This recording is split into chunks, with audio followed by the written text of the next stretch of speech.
嘿，你们好哈！今天的题目是，谁将要牵起你的手？哈，谁将要牵起你的手？然后我们继续从三组牌里面来寻找未来恋人的讯号哈。那记得，不同影片会有重复出现的讯息哦，在你每一个影片选牌的时候，会有重复出现的讯息，那个才是你要知道的讯息哈。记得留意一下哈。好，这今天的三组牌哈。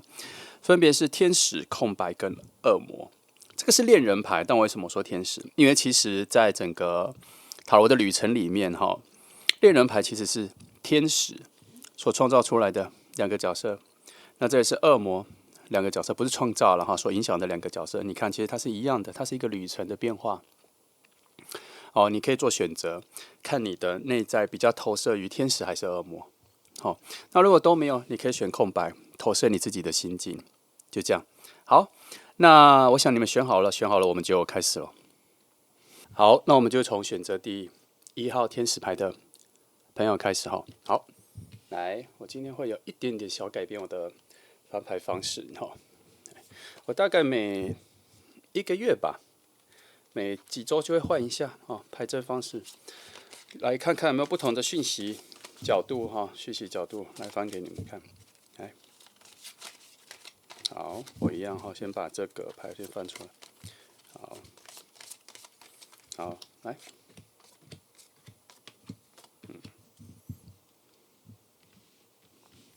好，我们先从核心来看。哦，来，哦，恶魔，非常有趣哈！你没选到恶魔牌就出现恶魔，没关系，这个角度是不一样的啦哈，不是你原本以为那个角度啦。总之呢，这个人对你算一见钟情，即便他在完全不了解你的状况下，他一看到你就对你非常有感觉，然后在不了解你之前，对于你的外在声音、表达、性格跟展现眼神各方面都已经很喜欢了啦，所以他不会错过。我认为他不会错过第一次遇到你的时机，然后对你做出很明确的表达。你很有可能在第一时间就知道这个人喜欢你，他表达的会非常明确哈。那多多少少会因为他的星座金星的关系，有一点点快很慢的差别。就这样而已，但基本上他会表达的非常清晰，这个我觉得他无法避讳了哈。那你的角度我看到的是你会有点意外，但是还是充满的确喜的欢喜的感觉啦，不太会排斥这个感觉哈。那这是一个非常好的开始，但是有点猛烈，还算有点激烈哈。那在那一个时间点，你算是毫无期待的遇见。你那一次出去，你绝对是处在一种放松，忘记了你在寻找跟等待新恋人的状态的时候，把你内在的所有的感觉跟美好自然的展现出来的那一刻，会让他看到。所以我们时常在跟你们说哈。当你有所准备，那就等于没有准备，因为你是用一个空的自己去等待一个事情的发生，用无去等待有，那你基本上还是无的。所以你要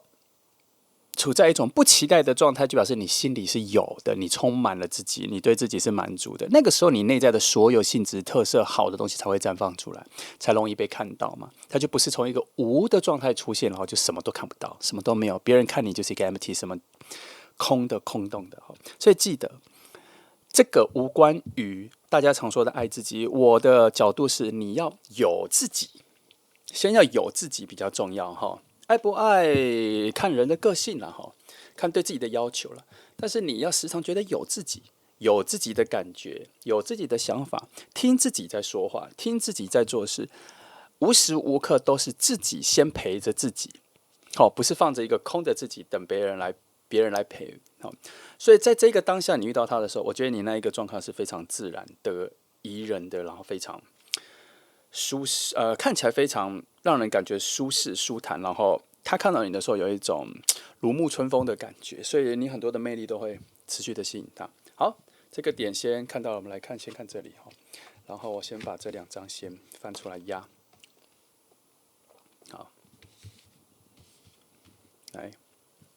哦，不过，以这里的牌阵来说，我觉得它还没有很靠近，它还没有很靠近。但是，如果我打个比方，如果它从很远的地方要出现到你面前，它要经过100天哈，现在差不多在走到45到50天这一段了，所以我后面还在一半这样。以这里来看是这样。那我们把时间的东西排掉，我们从另外一个角度来说，其实它不容易找到你，它不容易找到你。我在这边所看到的幸运值，跟那一个巧运你的能量是向下坠落的，是逐渐从高点往下坠落的，所以在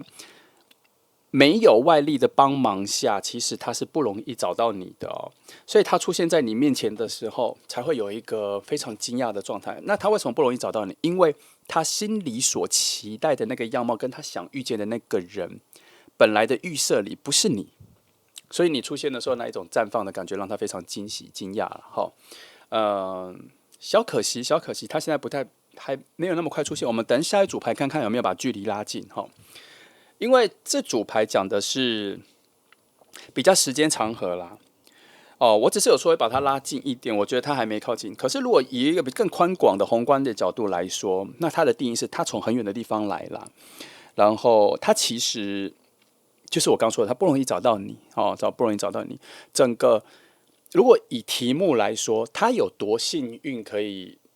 意外的遇见你，找到你，这个能量值很低。他不容易靠很多好运找到你，所以他这次遇到你的时候，他心里才会有一种绽放的感觉，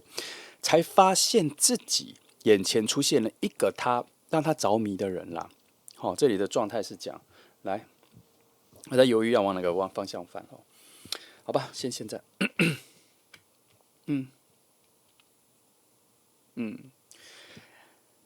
你们两个，我在觉得这张牌到底是在讲你还是讲他？我觉得我在犹豫的瞬间。我的你们两个这个句话就脱口而出了，好吧？那他在讲的是你们两个的现状哈，都还在处在一种探索自己到底想要什么的状态。你们以为自己想要的那一个具体的想象，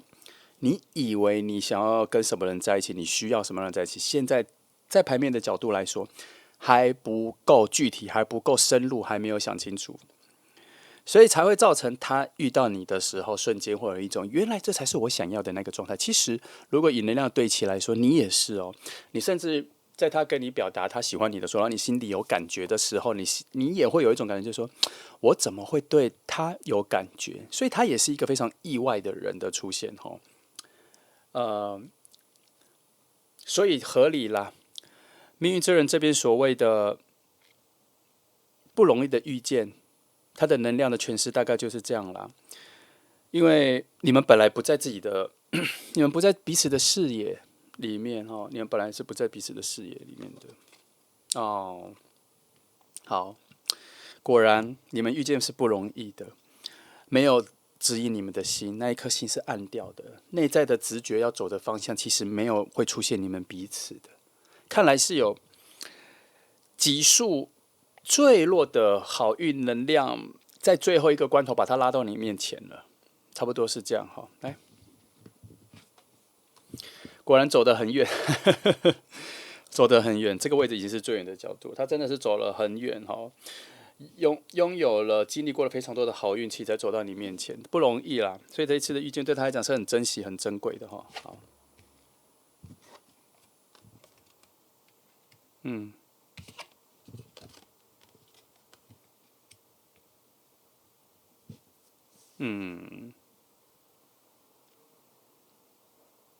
我看一下，你们果然哈。走在一个极尽的不会遇到彼此的那一条路上。我形容一个场景，就像你们可能在大街上哈，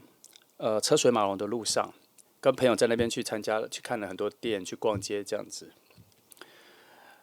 换一个方式，你可能今天很想要去买一件衣服，想要花大钱去买一件很漂亮的衣服、很好看的衣服，或是一个很好的礼物给自己。让自己开心，想要找到这个东西，所以你们在主要的大街上面去逛很多店去逛都没有买到，好，结果却在一个看起来没有人去的一个小巷子，安安静静的没有其他人的小巷子，发现有一家店里面竟然有你想要的那个东西，这个就是你们两个遇见的感觉。你们不在彼此的视野里，它必须要有一个连续的巧合，让你发现那一个小巷，让你走进去，让你发现原来里面有一个隐藏的小店，里面有你最喜欢的东西。这要多少个巧合？第一，发现小巷；第二，你要走进去；第三，你要发现店；第四，你还要发现那个东西。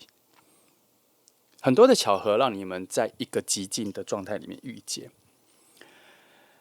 你再把它讲的浪漫一点，它可能也会像是电影里面一样，参加一个 party， 大家都很多人，突然男主角、女主角突然觉得说，我还要去后面的公园散散心，坐过去外面坐着，觉得寂寞难耐，心里有一些难受的事情，想要一个人静静的时候，结果两个人同步了，在那边遇见。你们的状态就是这样。那这边说，其实啦，你们一开始遇见的时候，会认为是从来没遇到的人，样子各方面说话都是截然不同的，不在预期里面。可是慢慢的聊天深入之后，才会发现说，你们其实在某些更年轻的时候，更不懂爱情的时候，反而比现在更向往爱情的那个时候，你们更知道自己想要什么样子的人，而这个人最接近那个时候的最纯净、最 pure 的想法，而是要慢慢的才会发现。哦，这组我觉得如果没有这个连续巧合，没有命运之轮的好运逐渐衰落的最后一刻抓住了你们，你们会就此就错过了。因为即便这一个人在这里看起来他走了很久才走到你面前，但这边并没有任何一个好的能量要保证你们的遇见哦。好像很多的能量都终于把它推到了最靠近你的位置，好，但是你们的遇见还是要靠其他当下临时连续的巧合跟好运来促成。目前看起来是有，但是仍然不强，它不是一个主要的能量，但是有。来，我把其他的牌翻一下。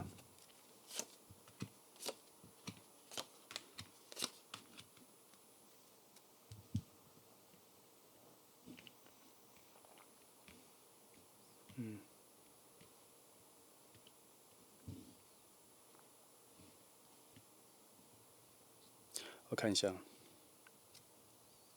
好，这边说这股能量跟人没有关系，跟内在灵魂的概念来说，这个灵魂他的灵魂走到你面前走了很久，要不是他本身的乐观，对于他相信他总有一天会遇到自己想爱的人，他内在如果没有这个能量，他不会走到你面前。他走了很久，但是有一个很好的能量一直持续推动他。他在这个走到你面前的路径上，他其实有时候已经忘记了他内心核心有在等待一份爱情，因为他已经升华上升到更好的自己了。他甚至已经上升到觉得有自己就可以了，只是他一直被某些事件，他身边有很多事件，让他仍然抱着一点希望，他还是能够遇见。可是其实他中间已经有放弃蛮多次了，每次放弃又抱了希望，看到别人幸福又抱了希望，每次放弃又抱了希望。他不是找不到，他是很认真在找，很认真在看。所以从这里的连续下来看得到，他一遇到你的时候，那一个能量的爆发了。他在一个不理智的状况下，就确定了眼前这个人是他会喜欢的，他是某种直觉哦。那个直觉有蛮多的风火能量的促成，他瞬间火能量没那么高级，可是有两股很强的风能量把它吹起来，他才发现说，原来这是一个心动的感觉，然后他才从这个心动的感觉里面，用一些理智来判断自己确实是心动了吗？这样子。所以这个是他在遇见你的时候那一刻的能量的爆发了。那你这边会降吗？基本上我认为这边说的是同步的，但你的那个激昂的状态应该会比它弱一点啦，会比它小一点，因为我没有感觉到你这边的澎湃，但是我觉得你这边有被唤醒出什么。好，我觉得这组就看到这里。还不错，还不错。初期其实有偏安静，那个偏安静、偏冷淡的角度是你的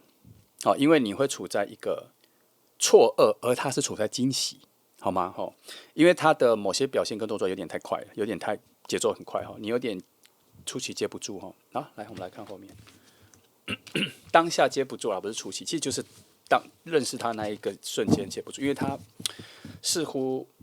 有可能在那认识你那几小时就会问你说要不要试着交往了。好，来，我们来看后面的来，第一组牌是说还没遇到嘛还没遇到在附近，还没遇到，但也没在附近第一组牌是这样，我们来看这组牌，这个牌是不是有看到不一样的东西，或是他看到的时段不一样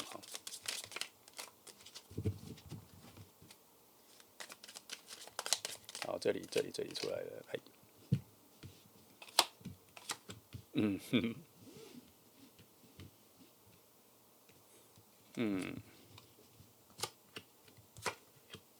果然是好，我等一下再说。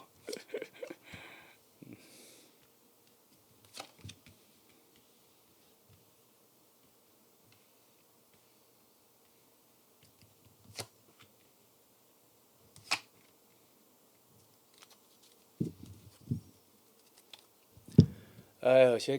翻一下，把该翻的牌先翻着，让它压在里面，让它们能量先互相影响。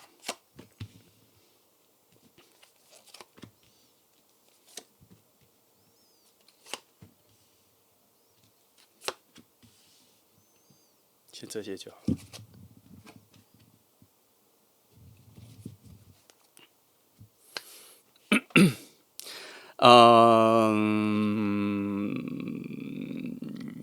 你们遇见了吗？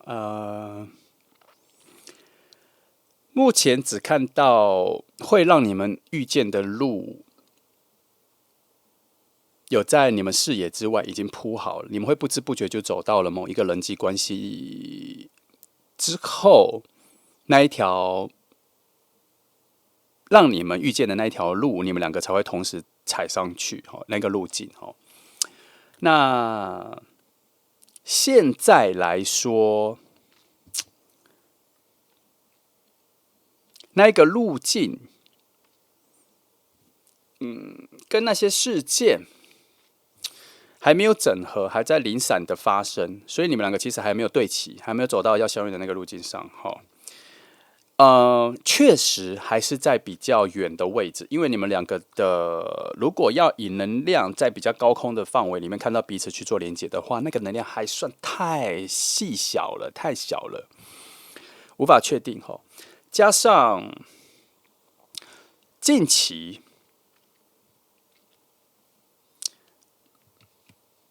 我觉得啦，你们的遇见会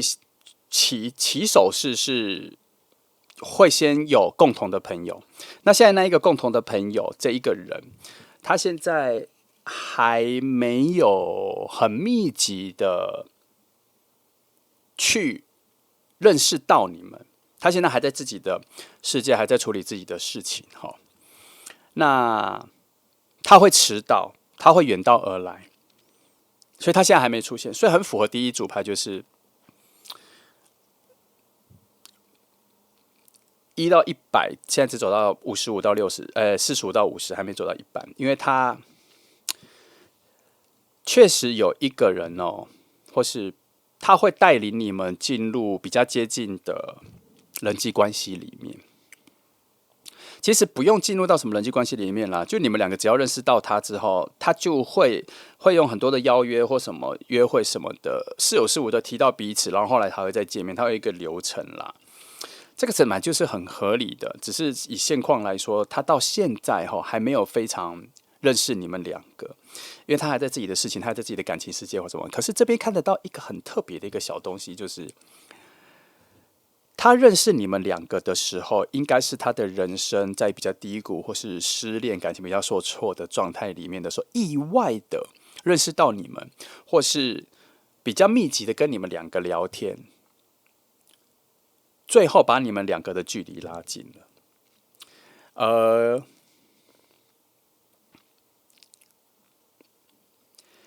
这边有暗示，那一个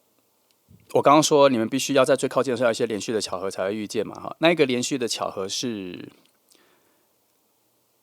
你们会逐步的认识不同的新朋友、旧朋友，会进入一个突然在某一个时间点，你们会突然连续认识新的朋友，或者进到新的朋友圈里面，然后组成一个类似大家庭的感觉的这个泡泡里面的时候，你们会随机的在这个泡泡里面，在短时间内，或是几个月、半年、一年，都在这一个人际关系圈里面交朋友，走来走去的时候遇到了。所以他这一条路，我觉得他给的路是通往那一个泡泡的路，它不是一个真的就是一个路了。我的意思是说，它有很多的随机巧合，让你们进入到这个泡泡，它其实是一个人际关系绵密的构成。然后这个绵密的构成里面把你们拉得很近，所以有可能那一个同时认识你们两个人，他就在不同的方式跟邀约跟谈论中，默默的潜移默化的把你们两个拉近。所以我还是觉得你们两个的遇见不是一个约会，譬如说谁生日把大家一起约到你们遇见。我觉得你们的遇见就是一个巧遇，就是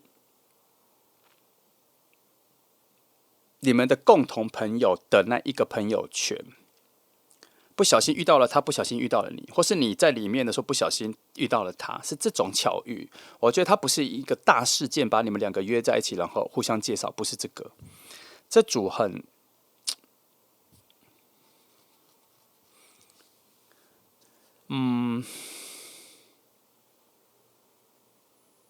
有一点点像是摸彩箱，把你们两个丢进去了，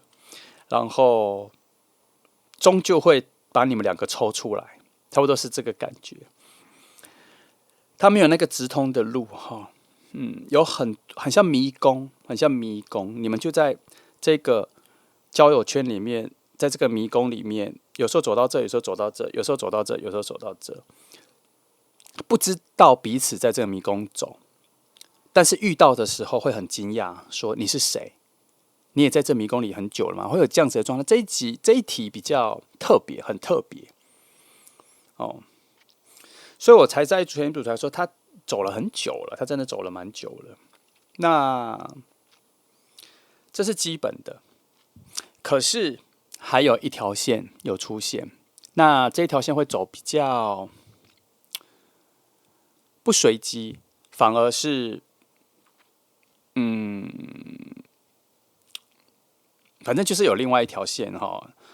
就是我刚刚说有一个帮你们搭到一个同朋友圈的那条线，可是其实在外圈不在这个泡泡里，其实有一条线是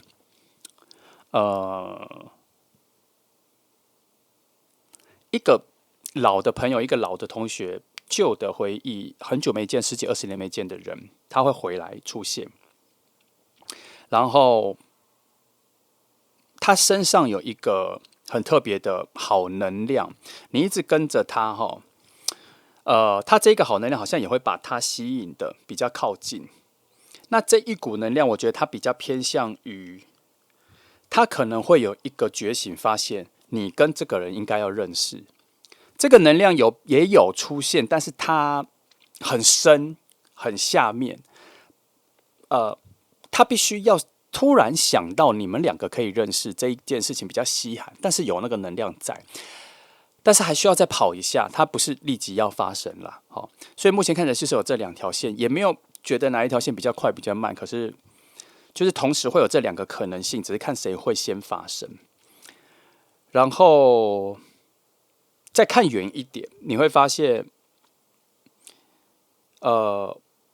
也许不在这一个朋友圈的泡泡里面，你们在另外一个角度，我刚说的这个人把你们约在一起要认识之后，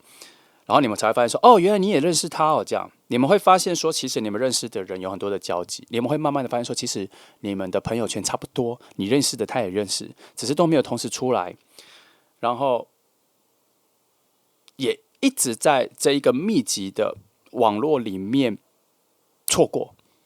哦，但很近，但你们很近，只是为什么一直错过？就因为这一个魔术师牌作为核心能量来说，它魔法一直失败了，他一直在练成某些东西，但是就一直失败，能量不够，方法不对，就是你们附近的能量的整合跟整个完全不完全，发展的不完全哦，所以连接不起来，抓不住哦。好，所以这组真的好需要连续巧合。不过我跟你说，第一组牌有说他一看到你，他就知道是你，这个是会发生的，所以靠近让他看到这一件事情，在这一号牌里面很重要。好，我们来看，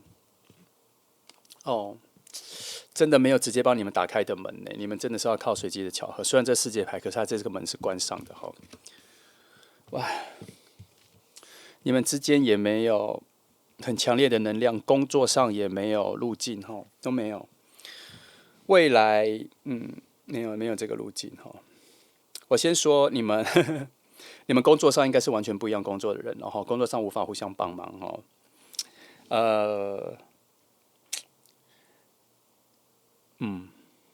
好，那就我再继续。好，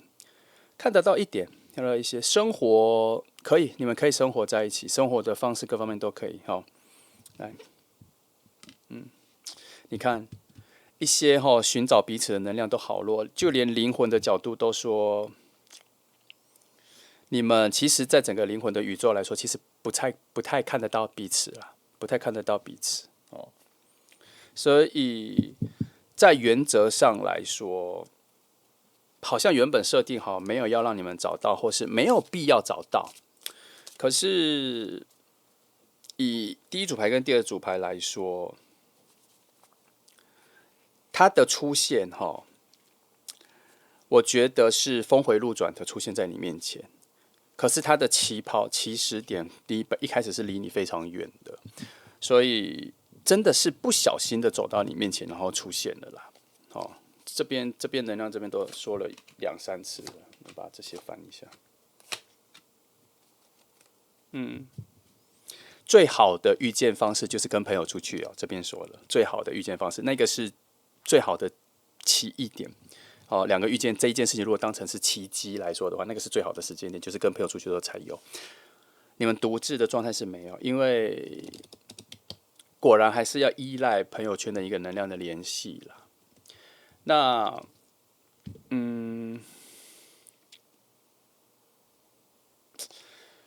以你们现在所处的环境跟工作生活的那个世界，就是说，如果你的世界跟他的世界现在是各自一个独立的泡泡的话，哈，你们现在看的方向不同，所以你们无法靠自己的直觉走到彼此的眼前，还是需要其他的邀约、其他的朋友彼此拉到眼前。好，然后你们之间在调和整理你们2个相遇的通道的能量，现在是衰减的，也没有帮你们。如果说啦，有一个让你们相遇的一条道路如果你们2个都走上那个道路，然后会很快走到彼此面前，有那个道路的话，可是现在是充满了很多阻碍、石头、杂质，没有人清理。那唯一会清理的能量，现在却是处在一种清理不完，能力不够，没有办法清理。所以本来有一条让你们很快遇见的路，现在是不通的，不通的。所以从这里很多就不算了，很多能量都在说，你们现在的相遇只能依赖旁边其他朋友的能量带领你们去彼此面前了。好，这个真的是有一点点命运多舛啦。他已经从很远的方向走来了，好不容易走到附近了，却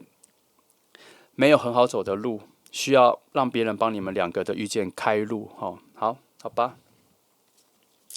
但是记得第一组牌说你们一遇见的时候就有很好的能量爆发我跟你说，通常如果一开始就说有很好的能量爆发之后，我们都会找到后面有很多的阻碍，就是总是会让你觉得事情不会这么顺利。所以通常我看到一开始的时候能量好的时候，我心里就会有一个心理准备，就是哇，那等下后面一定有很多的挑战吧。来，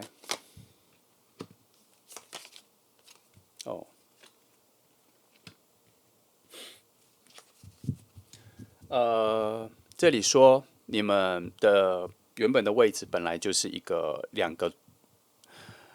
最远的距离的相遇啦，所以才会走得很远。这个一开始就说，这边又再说一次。然后这里说，这个最远的距离其实是一个设定好的完整的旅程，要把它走完，走完了才会到你们相遇的位置。好，要把它走完，才会到相遇的位置。所以看似是随机的遇见，可是从电金的角度却说这是一个已经安排好的旅程。所以也就是说，你们相遇很多的看似随机的，就像我们刚刚说要去找那个小店一样，看似随机，可是却都是已经设定好的直觉的选择。只是无法诉说出为什么你这样子选，为什么会发生这些事情，然后让它成为像巧合一样的把你们两个运到彼此面前的。这题真的比较难，这题其实我们常说的雾起得很大，起得很大。你们其实走到彼此面前，就不说迷宫了，就算没有迷宫，你们也是闭着眼睛在雾里乱走、乱撞，即使撞到彼此、撞到谁，也不太确定是谁这样。那他真的走到你面前，看到你那一刻，就是他觉得他现在眼睛要张开的那一刻，他就发现确定就是看到你了。其实是这样，所以才说走得很远走了很久来。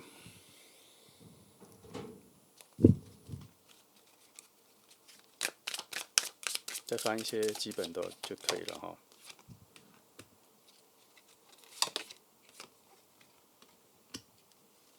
好，后面我再讲快一点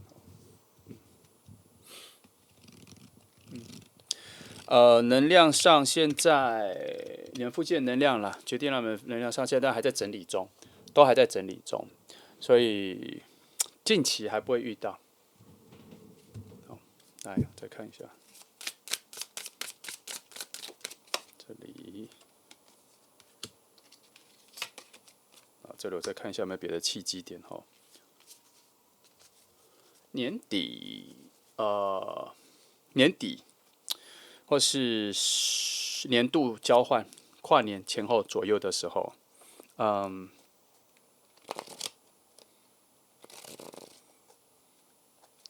应该。我觉得这个能量有点太后面了。我觉得它比较像是不太讲你们两个的遇见。我觉得它比较像是讲说下一次的让你们比较难发现彼此的一个关卡点就是误会在起的更浓更大，让你们更看不到的时间点，可能就是在跨年前后的那一个时间点。所以他在暗示说，这个之前应该要赶快遇见了，不然到时候又会更难找到彼此这个。朋友的这个网络这个连接这么密了还不赶快遇见，就有点太可惜了好，没关系啦。虽然看起来困难重重，可是记得这里贵人有两个很强的贵人能量要把你们拉进去，所以我们要热心期盼这两个人的能量能够赶快好强一点，把你们两个拉到彼此面前还好是有唯一的解方是有贵人能量好，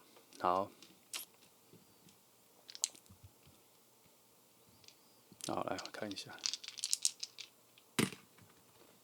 好，到这里。好，我看一下1、2、3、4。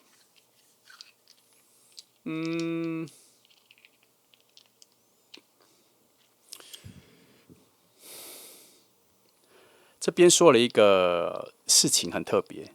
他说你们之前其实有很靠近过，然后不知道什么事情之后，又把你们拉开了，又拉到最了，有比较远的距离再重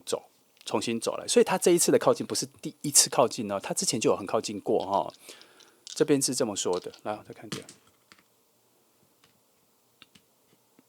哇，竟然一样。他也说，这一次最靠近之后，后来还会有一个慢慢在变远的。你看，跟这个牌一样。所以我在想，这半年到年末中间这一段，可能是你们两个遇见最好的时机。记得刚刚上一组牌是不是也有一个命运之轮的能量正在衰减中？他已经用最尾端的好运把你们拉扯在一起了。他很像就是一个救命索，好不容易弄掉最后的能量把你们推到一起。这组牌就有这样哦。也难怪这里这么多的能量都在说不容易，这个遇见不容易啦但也难怪说，当你们有遇见的时候，能量就要爆发了。如果当你们又遇见的时候，能量还是弱的时候，那何必千辛万苦、千里迢迢的来遇见，懂吗？它是有这个逻辑的。所以看来你们这半年、一年这一段时间，到年末跨年前这段时间，应该会有一个蛮明确的预见，再没有就要再等很久了，不然这整个两个能量的暗示都说正在衰减中。它现在就是这样，它现在就是以现阶段来，就这两个能量正在往上爬到相遇点，就是你们两个最接近的时候。这里一相遇完，时间应该很短暂，它就要再往下滑咯，就要滑回来了。所以如果这个相遇点没有抓好，它就不会像第一组牌一样再往上升了，它就要再滑落，那下次就要再重爬，可能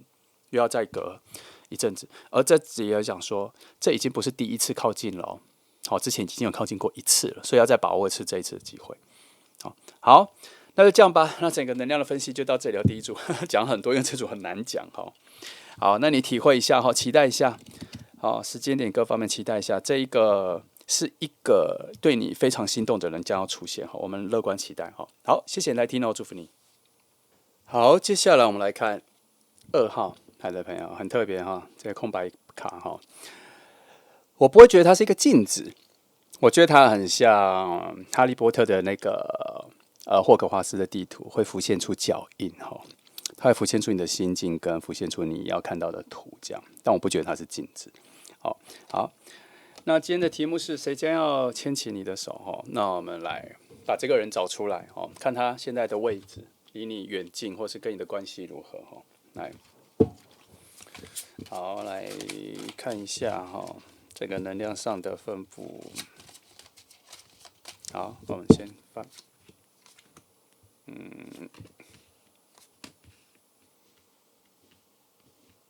好，先这些。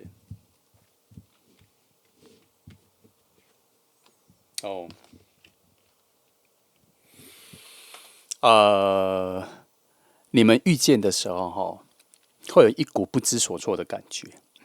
他不知所措的很像，你体会一下，你以前遇到某个喜欢的人，或是某个人，不一定要喜欢，他身上的能量的气质跟整个特色，都会让你觉得你很难施展你最原始的个性，会有这种状况但这一组它定义在喜欢上面，然后你们是互相的，所以你们要慢慢的花一点时间，才能够把真正的自己展现出来。那一开始就有很强的吸引力了，你们两个在遇见的时候就掉进了那一个很强的水土能量的泥土里。目前画面上是没有水能量，但我觉得它的取向就是这个，不管怎么翻，后面一定就是这样，水土能量淤泥里面，它很像是下过大雨的一个泥土，在你们两个遇见的时候会产生这个瞬间然后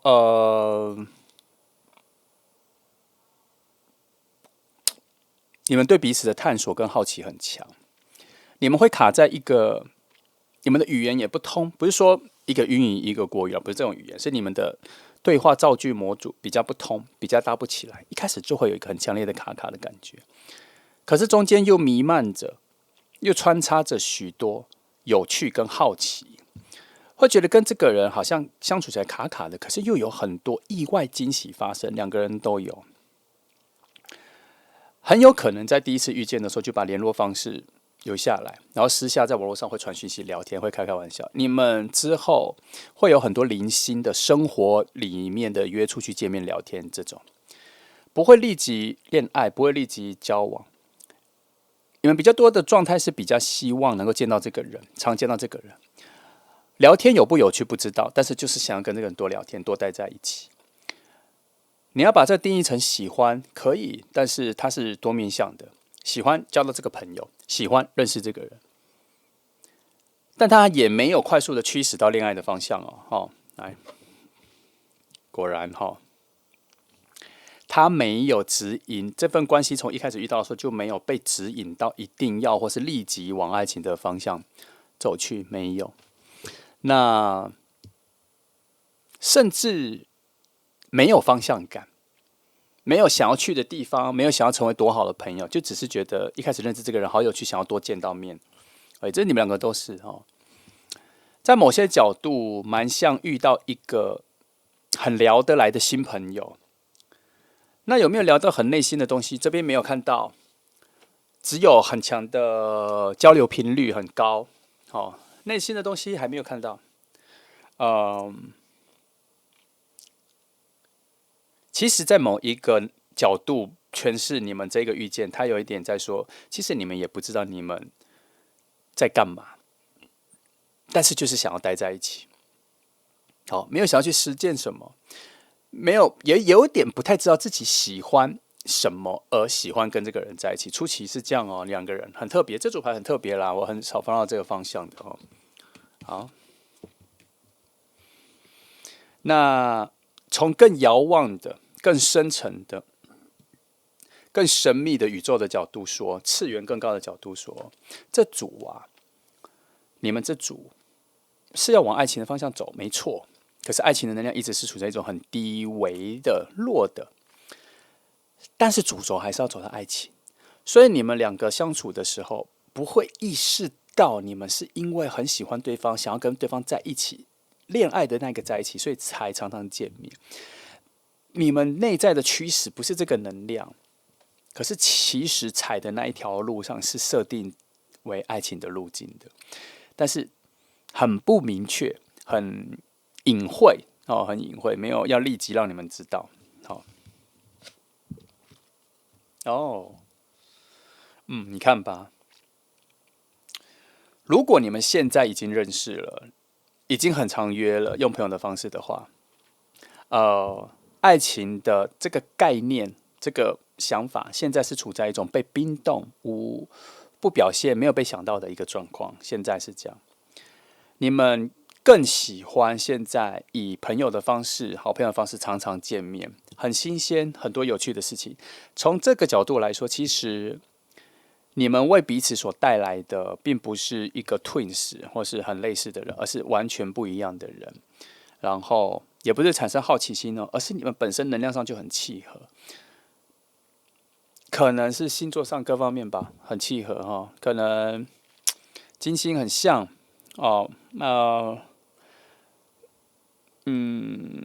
月亮很像所以喜欢待在彼此身边，因为你们所追求的那个安全感的东西很像。可能木星很像可以谈论比较多元的东西，比较远的地方，未来的东西，即便天马行空或世界都 OK， 每个人聊得下去这些。所以你们只要一起，不是坐在那边玩自己的手机不讲话，你们会一直聊天，非常喜欢聊天，聊很多东西，聊什么乱七八糟都可以，只是就是要待在旁边，要很多的交换，想法的交换。你看吧，这里跟这里都是所谓一种比较宇宙型的某种指引的，无意识的把你们牵引到某一个位置的这两个。都讲爱情，都讲你们两个致命的吸引力，可是这些感觉都在这里被隐藏了。尤其这张牌还特别说，那一个指引你们的指标或星星，现在是看不到的，但看不到不代表没有，有在哪里？有在这2张牌里面，但是现在是被看不到的。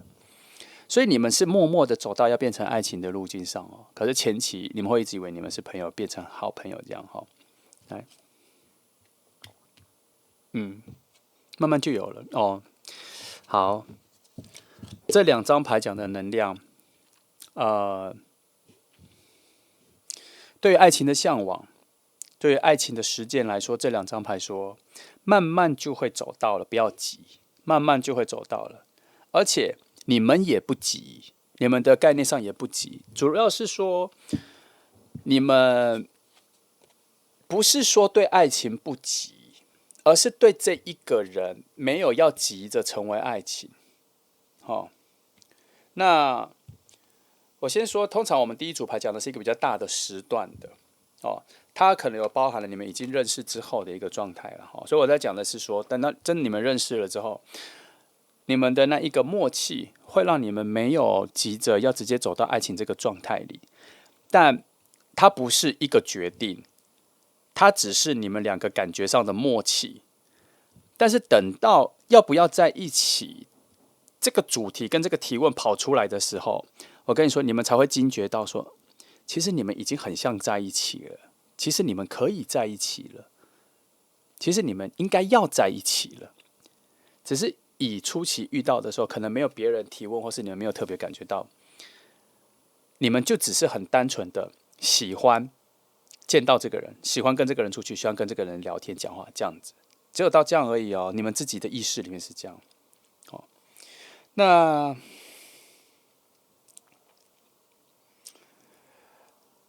而且你们的那个爱哈，爱情的爱被混在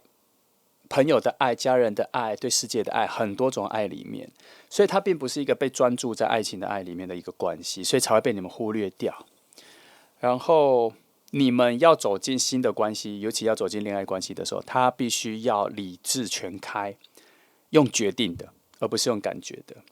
因为你们相处的感觉已经很好了，可是要进入爱情关系的时候，在那个 moment 你们会觉得，我们2个来决定一下要不要，你们会用这个方式来决定哦。然后这个决定的瞬间，你们会探究的是，有这个必要吗？在一起之后，我们内在心理各方面会有加分，会有升级吗？是一种绝对理智的去思考哦，很特别。你们这一组确定在一起是一种认真的决定，而不是感觉上我很喜欢你，那我们就试试看交往吧。没有，你们的概念不太像是试试看交往，你们是认真决定好，就是说要认真交往了。好，你们会去剖析分析很多交往的可能性、跟可行性、跟延续性，都觉得不错了，过关了，你们才会在一起。好，那这是这一组哈。啊，今天连续2组都出现非常特别的状况哈。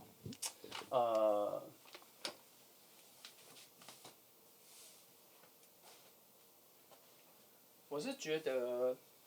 这样也不错，因为至少让你们听听一些别的路线，哈。那像这一组，我觉得前面走的比较以朋友的方式慢慢走。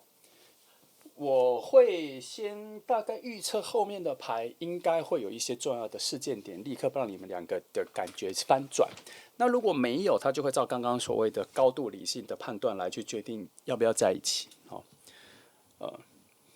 但通常以我的经验，后面都会有特别的事情发生。来看一下，第一组牌是讲你们认识之后的事情了嘛？我们来看现在认识了没？这里，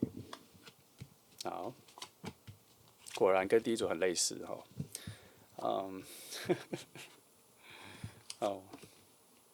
好，等一下再说。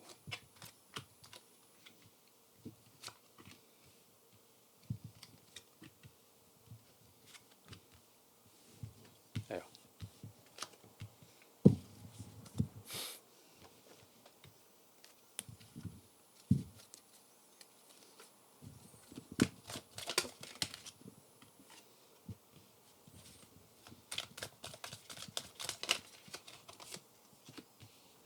刚好闭着眼睛不想看到。来，先这些。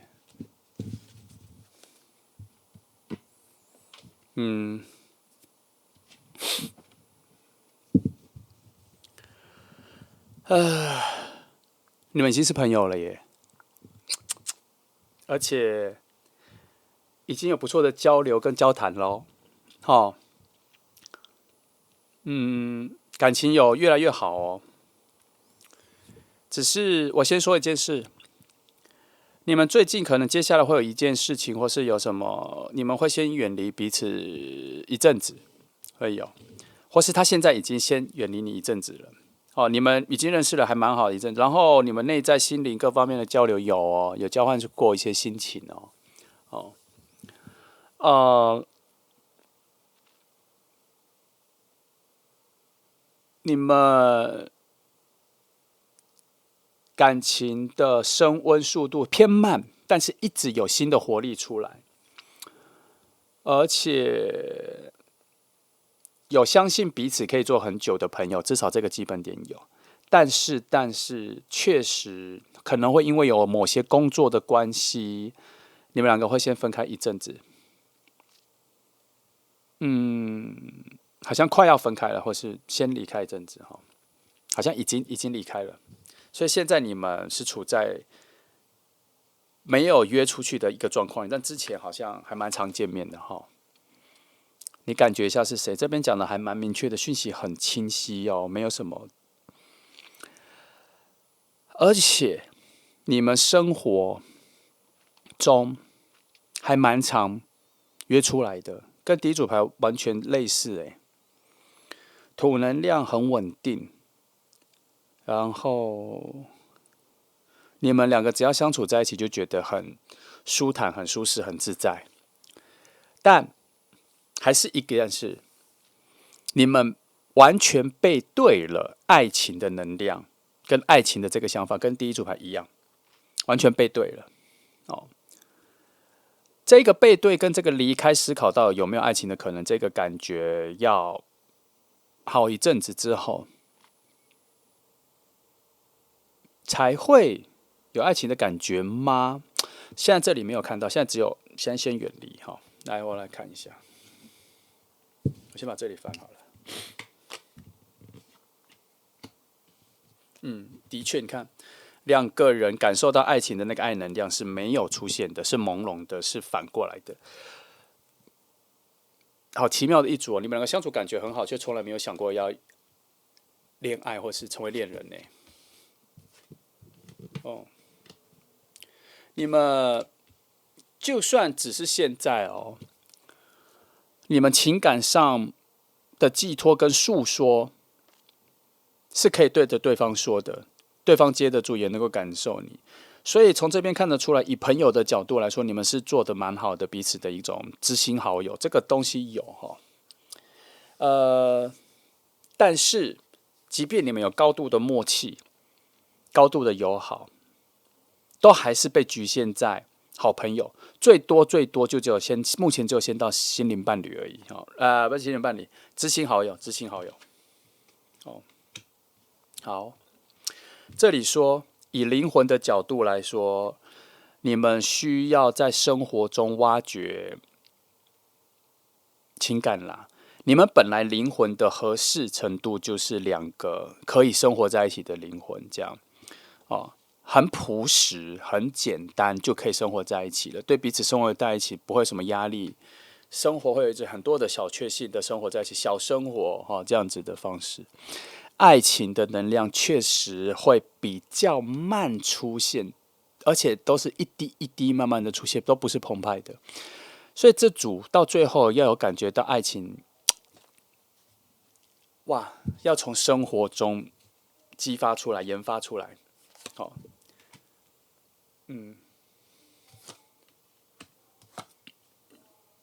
看一下哈。好，会有很特别的好事情发生在你们之间。那一个特别的好事情发生，可能会加速或是突然启发你们两个爱情的能量，会有。他这边有时候有一个奇异点有出现。那时间没有确定，时间现在目前看不到，不确定是什么时间，但是会有。然后你们两个其实非常适合住在一起、生活在一起，因为你们的背景、教育、教养所带来的一种本质是非常适合，而且一开始就注定。我就从这里就已经注定到是可以生活在一起。他这边设定的能量比较小，可是这里告诉我说，但是已经确定好两个人是来自何方，从什么样的家庭教育跟教养、生活方、生活习惯，确定了是什么，你们就能够住在一起了。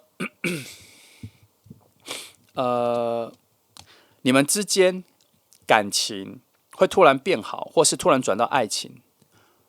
会有特别的事情发生，但不是坏事情发生。它不是一个负能量交换到正能量，没有，会有事情发生，但不是负能量，反正就是有事情会发生。小小的转变就让你们有爱情的讯息，只是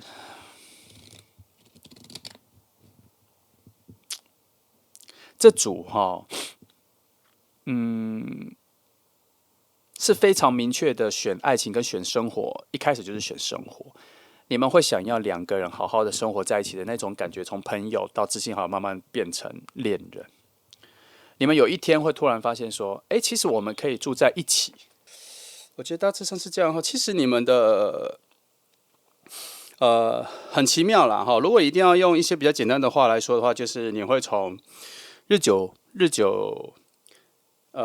生情，有可能。可是我觉得它没这么淡。你们很早就依稀对彼此的喜欢转换成一种很像朋友，可是那个喜欢慢慢会在午夜时分或是一个人安静的时刻才开始会有点思考说这是不是爱情，但是会先以一个否定的角度去看待，不会那么快接受。那我期待有一个美好的特别的事情的发生，那个发生会让你们进一步进入到爱情里。它会有那一个事情发生，而不是坏事是个好事会发生。只是这个好事现在目前没有时间点，他看不出来。这样子的话，我直接翻天使历法牌来翻了我最近比较没有要看它的时间点，但是这样子有一个很重要的一个契机点，我们来翻看看好了。来，这里一张。这里看一下好了，这里也是好，第一个说，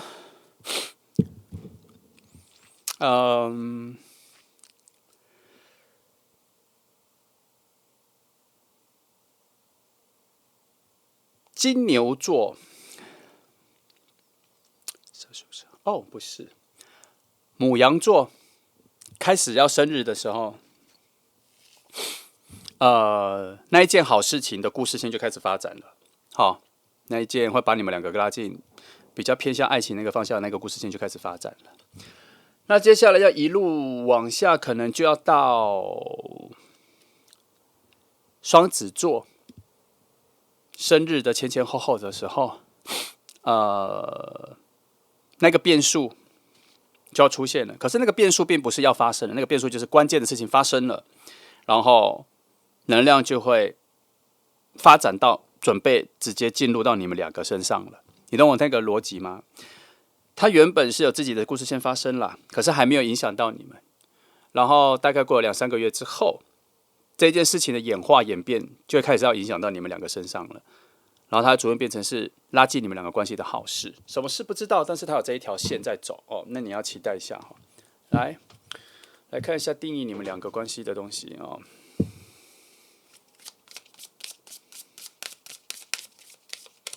一张，这张牌好容易出现了，最近。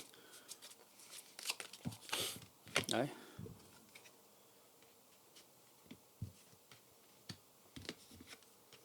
好，看一下。有点远，看不到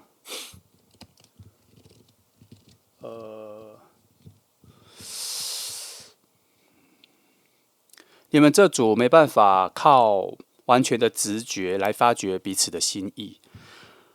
你们的爱情的喜欢要在比较更多、更时间在更拉长的生活中小细节里面激发出来，所以果然是日久生情了哈，而且是非常长期的做朋友状态下生出来的、浮现出来的。那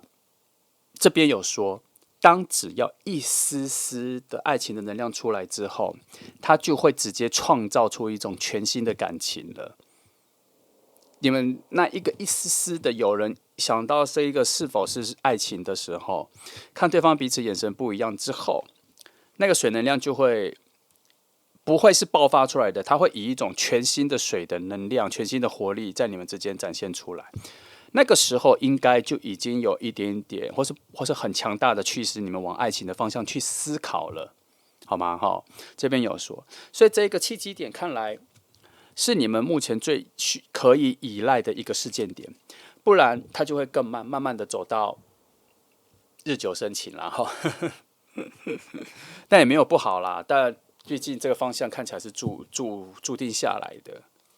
好，已经安排下来了，是可以衍生出来的。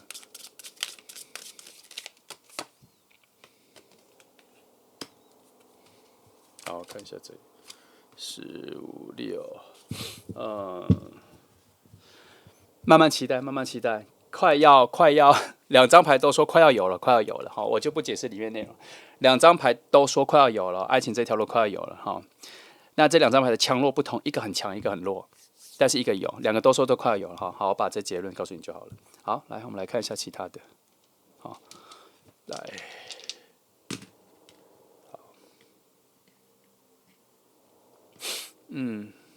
哦，这么特别。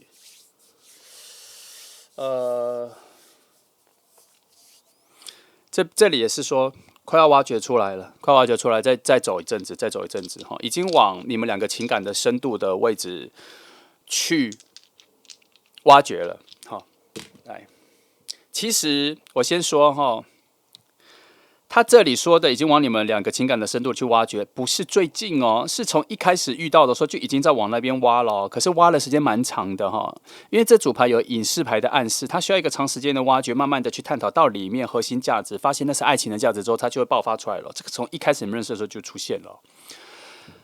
那这里他在说，你们每一次的相处，都一直在增加爱情的情感，它就很像是两个碗在接着那个爱情的水一样，每一次遇见每次相处都在一点一滴的增加，只是那个水量很小，可是都一直在增加，也在往上，所以你们的关系一直都是以向上上升加分的方向走，还从来没有往下坠过，没有起起伏伏哦，一直都是往上攀爬的哈，所以啦。这就是一个稳定发展的关系啦，哈。反正到了某一个时间点，你们就会发现你们想在一起了哦。好，那我想这组没什么问题哦，就时间的问题哦。那现在关系也不错，你可以思考一下。这边已经有说哦，你们关系已经不错了哈，但是要小心一件事情，要注意啦，不是要小心一件事情，是你们最近可能会有一段比较分离的一段时间，有，主要是工作需要离开彼此一阵子，但你们不会意识到这是离开彼此一阵子，你们只会觉得最近比较难约，最近比较不好约，因为要去可能会有一阵子不好见面，就这样而已。非常淡的生活的感觉，它不是爱情的定义，所以你无法察觉他所谓的离开，你只会觉得他去忙了。好，那这组就这样哈，能给的讯息我就先给到这里，你感觉一下哈。那我们一起乐观期待吧。好，那就这样，谢谢你来听哦，祝福你们。好，接下来我们来看选择第3号恶魔的朋友哈。好，来我们看它的趋势是如何。好。我们先把整个大区块的时间感的内容抓一下哈。好，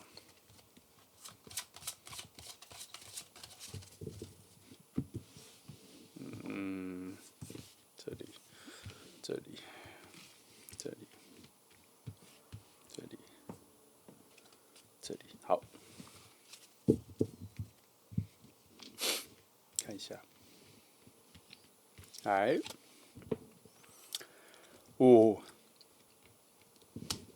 因为跟第二组牌一样哈，所以我必须先从这里看。哦，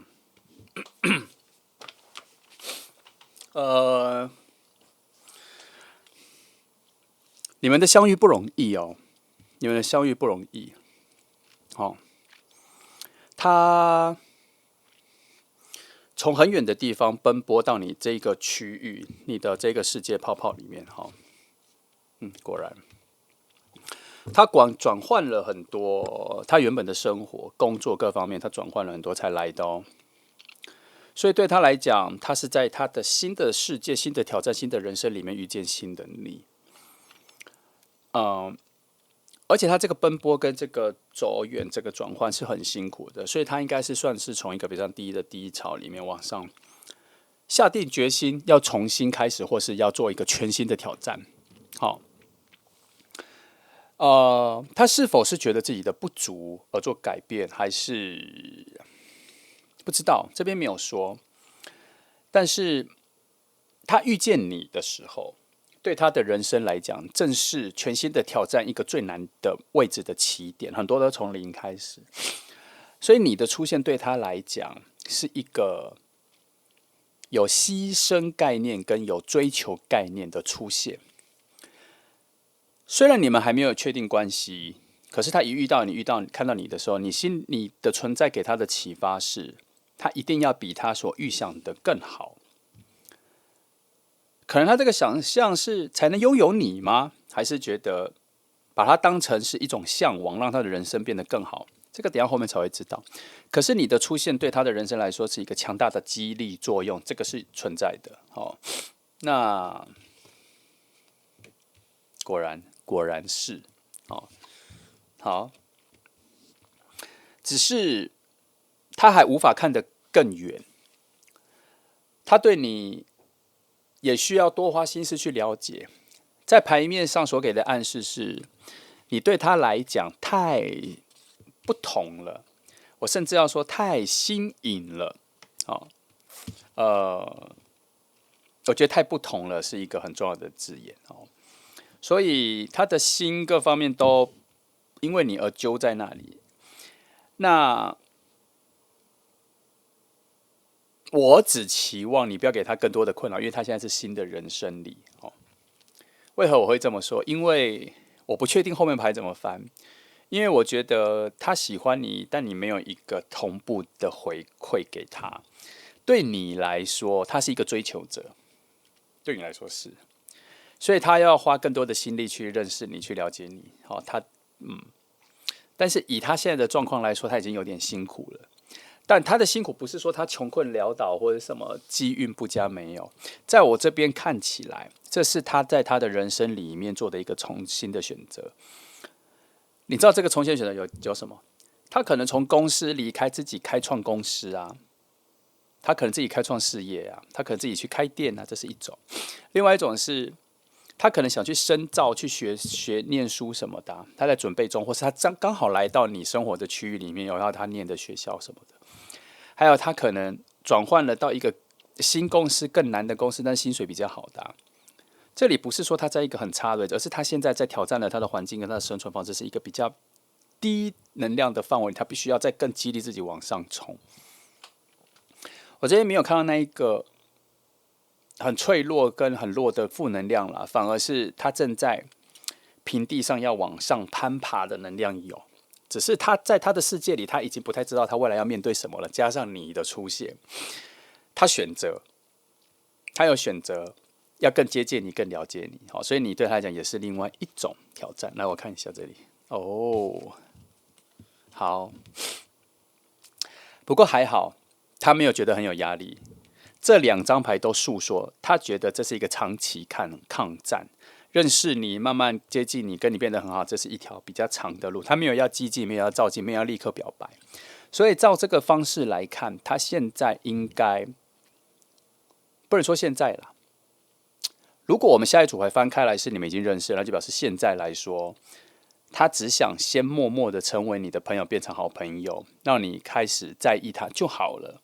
不需要立刻就变成恋人或什么。他会慢慢的接近你。因为在这里，某些讯息告诉我，他有一点点认为自己有可能会成为你的负担跟困扰，生活上、情绪上的困扰。哦，他这边有这个能量，他没有非常顺哈。我仔细看一下这里。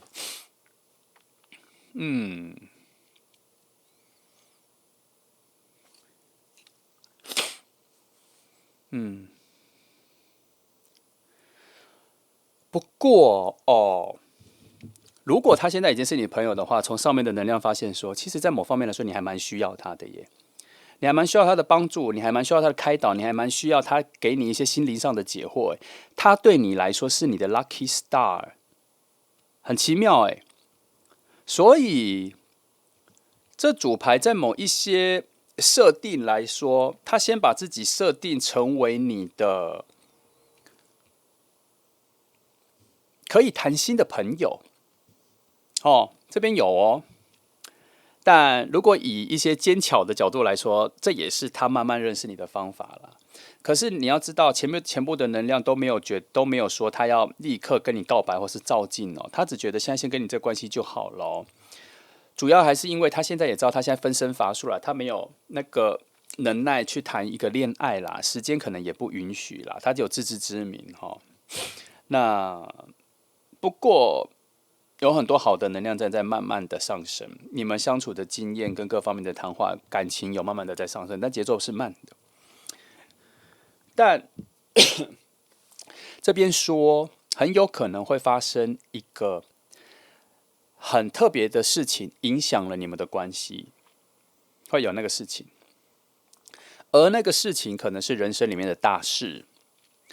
会转换某一个人的心境。我觉得应该是你，不是他，因为我觉得他已经度过了，他没有要那个连续。我觉得你们中间发生了一个新的低谷，或是要面对的一个人生的重要的事情，会产生两个人感情的依赖感。这边比较多的，我得到的讯号是你这边哈，因为基本上他出现在你眼前之后，他比较是你所需要的正能量哦。好，他的正能量更强大，其实是你依赖他比较多。那我必须说，你们这份关系目前看起来未知的能量很强大，有未知的冒险、未知的方向、未知的路径在你们两个之间，所以没有立即看到要走到什么样子的爱情哦。时间点这里是也没有出来的哦，这边只诠释了你们两个现在的关系，或是已经认识的关系，我不知道了。我觉得这个应该已经认识了。现在是非常重要的谈心的朋友，内心，你们现在的关系是这个哈。好，我再看下一组牌有没有往别的地方偏去哈。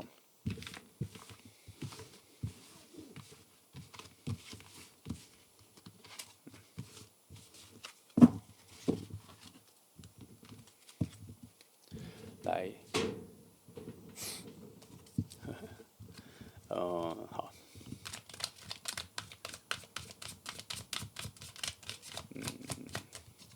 还没翻到，还没翻到，等一下。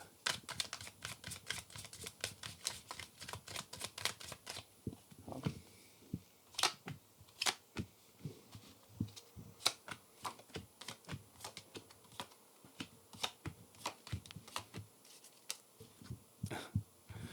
看一下。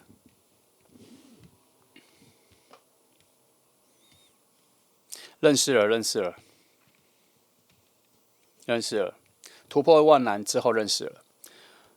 本来之前有事情挡住你们不认识的，已经突破了，认识了。然后现在，我必须说，你每次心情有低谷或是遇到一些难题的时候，你都会去问他。他没有刻意要扮演你生活里面的智者或是谈心的朋友，他没有故意。但是你们两个的相处模式已经被建构在这样子的一个模式下面，而且是非常舒适的。而你没有意识到这是爱情，而他也没有把你们两个的关系引导到是爱情，没有，他把它引导到是不错的朋友关系哦。然后他有故意把你们的关系引导到是各自独立的，没有非常密集，没有非常有牵连，他要把它淡化这份关系。但是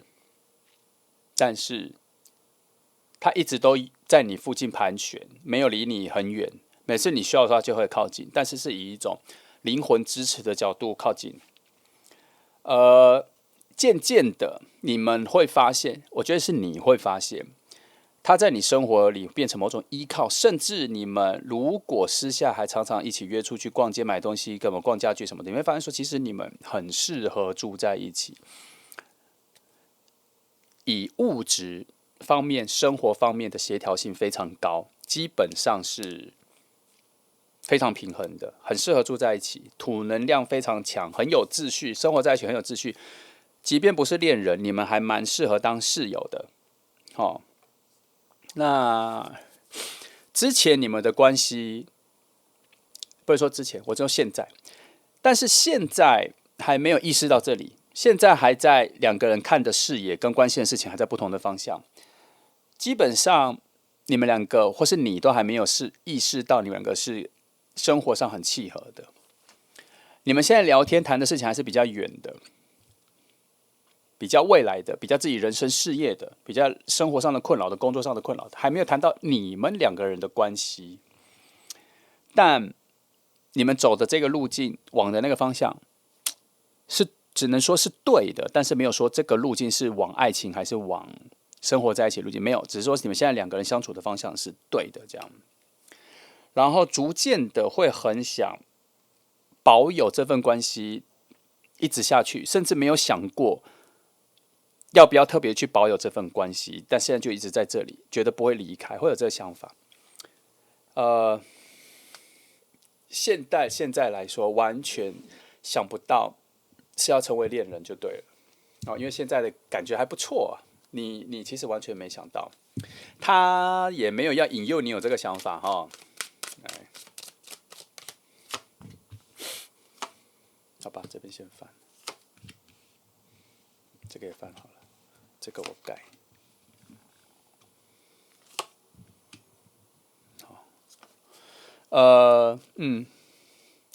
你们之间本来就有很多其他人的杂音，所以很难直接联想到爱情啦哈。而且我没有觉得你们有单独出去过，你们会私下传讯息小聊个天，然后再来就是跟大家朋友一起出去的时候才会聊到天。你们没有私下一起出去过，慢慢的才会有，但是要走一阵子，慢慢的才会有。你们除非有真的重要的事情要谈心的时候，才会特别约出来。但是这件事情其实还没发生过，我这边还没有发生哦，还没发现有发生过。但是未来开始会发现说，其实你们两个可以自己约出去咖啡厅聊天聊一整天，但是还没发生哈。以现在来说，爱情现在在你的世界，如果主角是他，你现在是完全没有感觉到的，这边又证明了一次。但我认为是他也没有诉说，他也把它隐藏好。你们两个的灵魂状态是必须要相处够久。应该说，你们两个的灵魂状态本来就设定好，是可以长久生活在一起的，而且是可以一起发展出新的事业，发展出新的工作，或是自己的彼此的工作上还是能够资助，生活金钱上都还是能够支持两个人一起生活的，所以真的是很适合在一起生活的人室友可以。然后，对于很多的未来的价值观、金钱观、生活的方向都很一致。想的东西很类似，对于怎么生存、生命的价值，这个想法都很一致哈，没有什么差别。好，但就爱情的讯息被收起来了哈。看一下哦，好特别哦。你们爱情发芽有时间点设定好了。有时间点，而且那一个时机点各方面都是非常好的能量的出现的时候，有设定好的那时间点。但会引发爱情发芽的那一件事情不会很大，小小的就发芽了，小小就发芽了。你们算是来自相同的世界的两个能量，所以你们生活各方面其实不需要互相学习，你们很多东西都很契合，这样。所以你现在有些低谷或什么，你还蛮依赖他这个朋友的，主要也是因为你们很契合，他听得懂，他接得住，他还可以给你回馈哈。那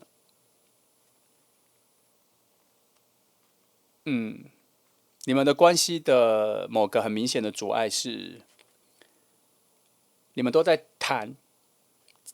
你们以外的事情，所以爱情这件事情一直不在你们讨论，或是感情这件事不在你们讨论中。然后两个人都是很久没恋爱的人，所以爱情的主题很少在你们话题里面。这样，那也代表着很难意识到你们彼此是互相喜欢的，有这个机会互相喜欢哈，不是说已经有这机会互相喜欢。好，所以能量真的太少了啦，这组。你们两个都被伪装在一种朋友的生活里面，很安逸、很舒适、不需要改变的状态里。好，好，没关系，他这个慢慢后市会看涨，会慢慢发现的。好，我再看一些哈。好，来，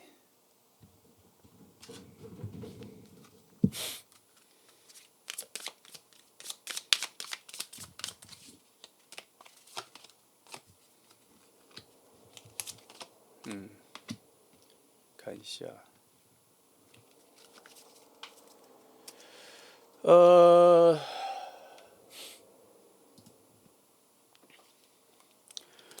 你们等等啊，等等，好，你们的爱情发展总有一些零星的小状况，让你们偏离了走向爱情这条路了哈。那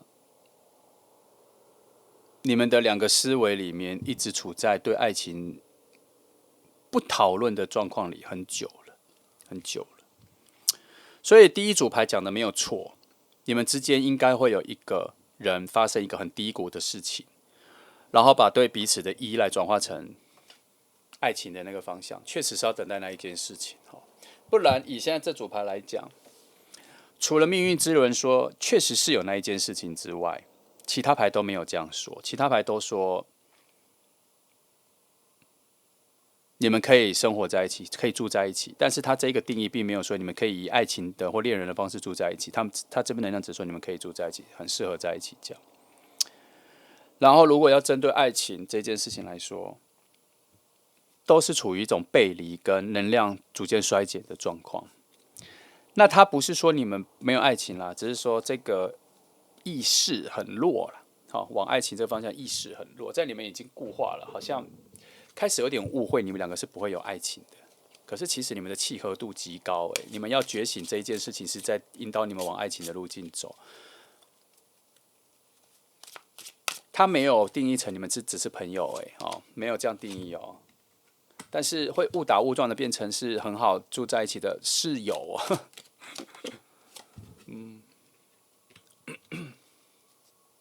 好，还不错哈，已经有一些默默的能量在指引你们往爱情那个方向去了哈。那你们现在只要保有两个人的习惯性相处跟什么就可以了哈。他现在已经有慢慢在往那边走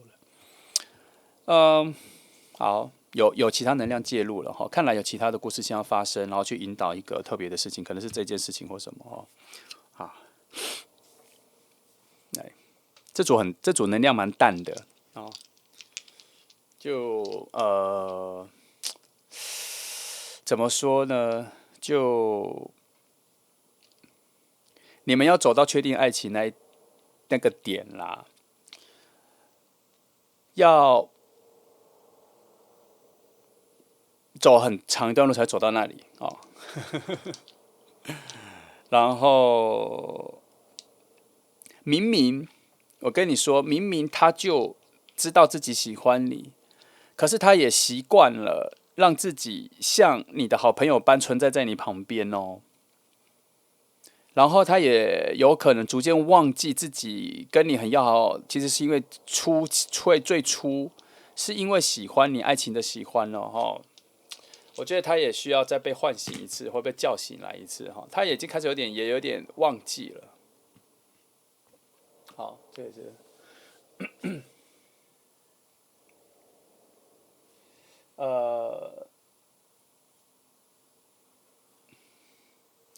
过去或是之前，你们被这份关系、朋友这关系限制住了啦，所以爱情的能量不会出现哈。来看一下这里，而且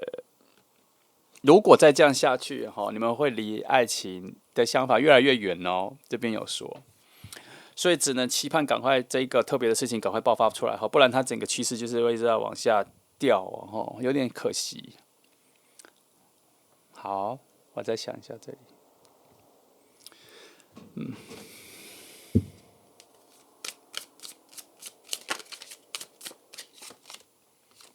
看看这里有没有一些时间点的转机。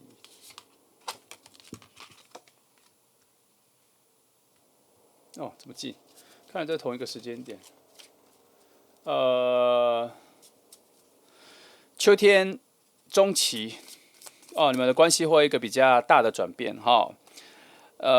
两个人的依偎的感觉、依赖的感觉、自在、互相疗愈的感觉，能量都会大爆发，所以你们那个时候关系会变得更近哈。希望那个时候就可以突破这一个固化的朋友关系哈。那丰收的能量也出现了，随之而来，都在那一个秋天哈，就下一个秋天会出现哈，所以你们要期待一下哈，好吧，这组牌就这样，我觉得真的没有太多的讯息，这组确实是还蛮依赖那个特别的事件点出现了哈，尤其第一组牌的塔牌哈，我是不喜欢第一组牌的塔牌告诉我说它是一个很大的负能量来交换你们的感情的萌芽跟觉醒，我是不喜欢。所以对于第二组牌命运之轮的出现，它出现在一个奇异的奇迹点的牌阵上面的话，他说是有那个幸运值，表示是有那个好事。但是我觉得它这个好事是相左于刚第一组牌的塔牌给的那一件事，我觉得是两个不同的事情。所以你们的爱情的萌芽，或是感受到彼此爱情的那一刻，是会有不止一件事情的发生。但是我其实比较纳闷的是，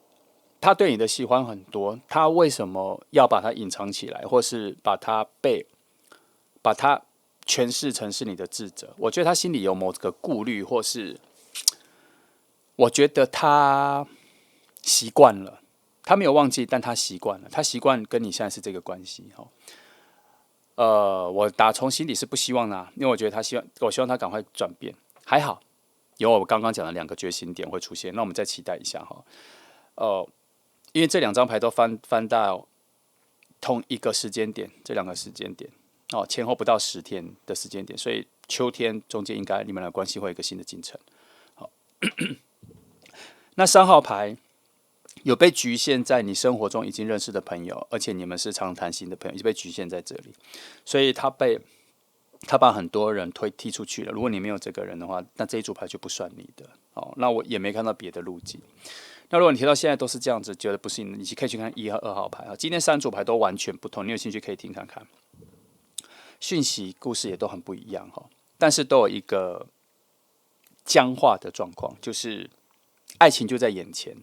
，3组牌都没有伸手去拿哦。哦，故事都不太一样，你很有好奇可以听看看哦。好，那就这样哈，那就这样吧，讯息就给这样，我们再来看看别的影片里面有别的哦。好，那就谢谢你们来听哦，祝福你们。